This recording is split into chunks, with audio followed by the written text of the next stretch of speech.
콘크리트 유토피아. 콘크리트 유토피아 2023. 콘크리트 유토피아를 관람했다. 이로써 2023년 여름 텐트폴 영화 빅사라 불리는 영화 밀수, 비공식 작전, 더문 콘크리트 유토피아를 모두 감상했다. 무슨 숙제 끝낸 것처럼 후련한 건 무엇 때문일까? 한국 영화의 성장과 흥행을 바라는 1위는 코로나 시국 이후 모처럼 극장을 향하는 관객이 늘고 있어서 완성도와 작품성을 뽐내며 그동안의 침체를 만회하길 기원했다. 그러나 텐트폴 작품이 연달아 기대치를 한참 밑도니 한숨이 나오는 상황. 그나마 콘크리트 유토피아를 보며 다행이라는 생각이 들었으니 약간의 안심으로 후련했을지도 모르겠다. 개인적인 취향이지만 2023년 여름 빅4 영화 중 그나마 볼만했던 콘크리트 유토피아 후기를 남겨본다. 영화 콘크리트 유토피아 정보. 아파트는 주민의 것. 살아남은 자들의 생존 규칙. 이 작품은 대지진으로 인해 모든 것이 무너지고 유일하게 황공 아파트만이 남은 상황에서 시작된다. 영화는 살아남기 위한 몸부림이 이어지는 가운데 등장하는 다양한 인간 군상을 통해 관객에게 묵직한 질문을 던진다. 주변은 초토화되고 무슨 이유에서인지 모르지만 황공 아파트만 그대로의 사실을 알게 된 사람들은 황공 아파트로 몰려든다. 전기는 끊기고 식량 상황도 좋지 않은 가운데 입주민들은 대책 회의를 마련한다.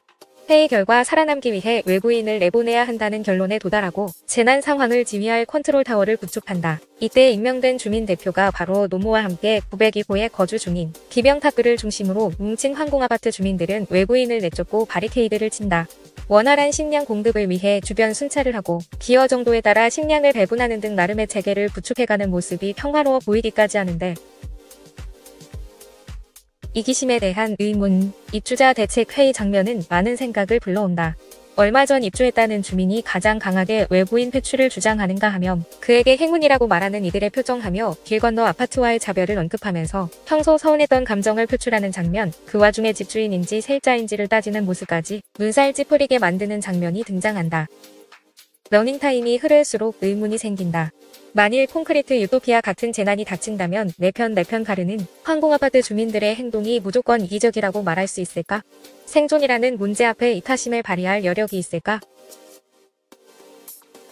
균열 집단주의 앤 시스템의 속내. 완벽한 시스템은 존재하지 않으며 인간의 감정은 규칙에 의해 통제할 수 없는 법.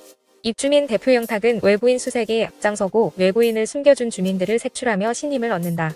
생존을 위해 영탁에게 힘을 얹어주는 주민들과 반감을 품는 사람들, 공동의 목표를 우선하는 집단주의의 균열이 생존 규칙에 반발이 생기는 순간이다. 영화 콘크리트 유토피아는 602호에 살고 있는 신혼부부 민성과 명화를 통해 인간의 속내를 들춘다. 민성과 명화는 추위를 피하기 위해 애거라는 모녀의 부탁을 들어주며 며칠간 함께 거주한 적이 있다. 이때 명화와 아이가 유대를 형성했다. 모녀는 결국 내쫓겼지만 명화는 내내 마음에 담아두었고 민성은 그 일로 인해 누구보다 열심히 주민 대표의 의견을 따라야만 했다. 마음은 온통 아수라. 영화 콘크리트 유토피아는 인물 간의 대립구도를 전면에 내세우지 않는다. 인물 간의 갈등으로 보이는 장면이 없지는 않지만 또렷하게 선과 악으로 나눌 수 없기 때문에 대립 자체보다 복잡한 속내가 부각된다. 영탁의 캐릭터가 빛을 발하는 이유도 그 때문이다. 타인의 시선이 어떻든 그로서는 억울한 측면이 있기 때문에 관객으로 하여 무조건 비난할 수 없게 만든다. 그렇다면 일종의 완충제가 영원히 지속될 수 있을까 하는 궁금증이 생긴다. 콘크리트 유토피아는 영탁을 비롯한 등장인물들을 무조건 비난할 수 없도록 절묘하게 표현한다. 불어 대사를 통해 구구절절 언급하거나 너저분한 심파조를 가미하지 않는다. 따라서 관객은 상상력을 더하면서 끝까지 긴장을 늦출 수 없다. 재난 영화의 공식을 따르지 않는. 콘크리트 유토피아는 흔한 재난 영화의 공식을 따르지 않는다. 대지진이 무엇 때문에 발생했는지 이유도 알 수 없고 전조를 알아차리는 일부의 사람, 혹은 그로 인한 긴급 상황 카운트다운 같은 장면이 전혀 없다. 이는 대지진 자체가 아닌 이후 상황, 즉 인간의 모습을 중심으로 전개하겠다는 반증이다. 그뿐만 아니라 등장인물의 전사나 관련 스토리를 늘어놓지도 않는다. 언급한다 해도 짧게 혹은 짐작 가능한 상황만을 제시하며 사족을 빼버린다. 부모의 부재로 인해 일찍 가정을 꾸리고 싶었다는 공무원, 아픈 사람을 돌보는 간호사, 입주민이어야만 하는 사람, 이상한 것을 이상하다고 말하는 사람. 그저 우리 주변에 있을 법한 사람들이 등장하고 그들이 재난 상황에 반응하는 방식을 보여준다. 영화적 배려 없는 결말. 콘크리트 유토피아는 가차없다. 무슨 말이냐 하면 있을 법한 이야기에 있을 법한 사람들, 그렇다면 당연히 있을 법한 결말을 보여준다는 것이다. 따라서 영화적인 배려로 기적 따위는 만들지 않는다. 따라서 이 부분을 두고 극적인 맛이 없다는 도로의 평이 나올 수 있을 것 같다. 리얼리티를 살리는 대신 임팩트에서 상처를 입을 수 있다는 이야기다. 지극히 현실적이어서 다소 밍밍한 맛이 있을지도 모르겠지만 고난의 상황을 극적으로 헤쳐가는 것이 사실상 불가능하다는 것을 알고 있으면서 끝까지 살아남는 모습을 본다는 것에 대한 반감을 가지고 있는 관객에게는 오히려 임팩트로 남을 수 있지 않을까? 이병헌 배우 앤 출연진, 이 말을 빼놓을 수가 없다. 이병헌 배우의 연기력은 대체 귤 먹다가 갑자기 주민 대표로 발탁되는 순간부터 시작해 과거를 떠올리며 입장을 정리하는 그 짧은 순간에 이르기까지 무서울 정도로 침착하고 매력적이다. 연기력의 원천은 대체 무엇인지 궁금할 지경. 또한 박서준, 박보영, 김선영, 박지후, 김도윤 배우 등 출연진의 연기가 모두 안정적이어서 보는 재미가 쏠쏠하다. 엄태화 감독인 2D를 보면서 뚝심있고 재치있는 작품이라 생각했다. 극중 쫄기를 발산하는 장면이 많아서 콘크리트 유토피아 역시 그런 장면이 있으려나 했지만 작품의 분위기와 톤 앤 매너를 적절히 조절하는 연출력에 매료됐다. 앞으로도 장르마다 소재마다 각기 다른 연출로 변화무쌍한 모습 보여주기를.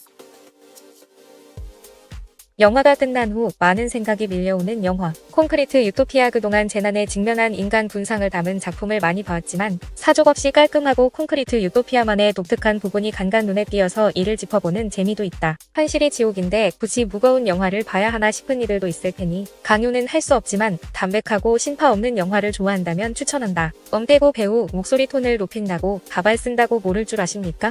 우정 출연한 거 다 티나스. 혼절 연기에 대가 김선영 배우.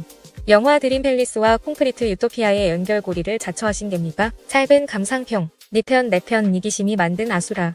사족엔 신파 없는 깔끔한 재난 드라마. 추천. 콘크리트 유토피아 감독 엄태화 출연 이병헌, 박서준, 박보영, 김선영, 박지호, 김도윤. 개봉 2023년 8월 9일. 유용하게 보셨다면 구독, 알림 설정 부탁드려요.